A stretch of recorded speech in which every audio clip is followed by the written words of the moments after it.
Yetedin can dostum Bolutun serhoş Bilmeyen ödümü İçi oturursan Olğurun elinde Gözlerinde yaş Ya yalan dünyadan Geçe oturursan Paylaşanı dostum Çekin derdini Sevgilini başka bilen Gözün vardı Ya önlemi biri Yitirdin kimi Ya min yaleti Vinden geçe otursun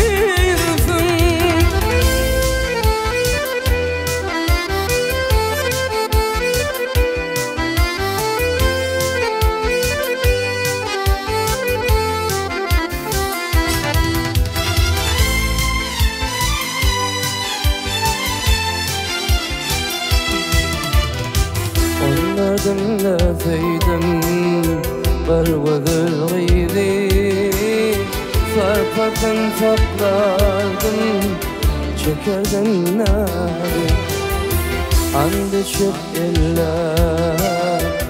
Kur'an'ı doğdu Senin menin yalim Öçüvatırsan Değişip min an yıl Sonra eylendim Şandan oğlum malli Dostum benim En balan işlerin Barın ton bildim Min kimin öyünden Aram açıp oturdum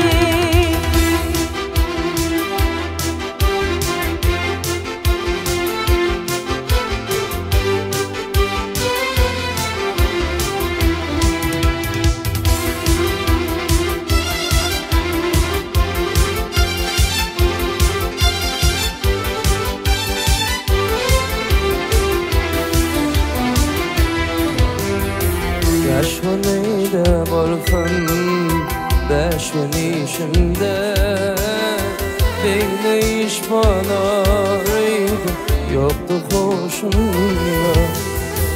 Aysan sana dostum 30 yaşında 60'ın ırkını Saça otursun Oğlum bilin kalım Yok başka çarem Alıp gitti barmışım Ol başka yara Bir hoşluktan peyda yok Özünü kara Yaman neledimden Geçip otursun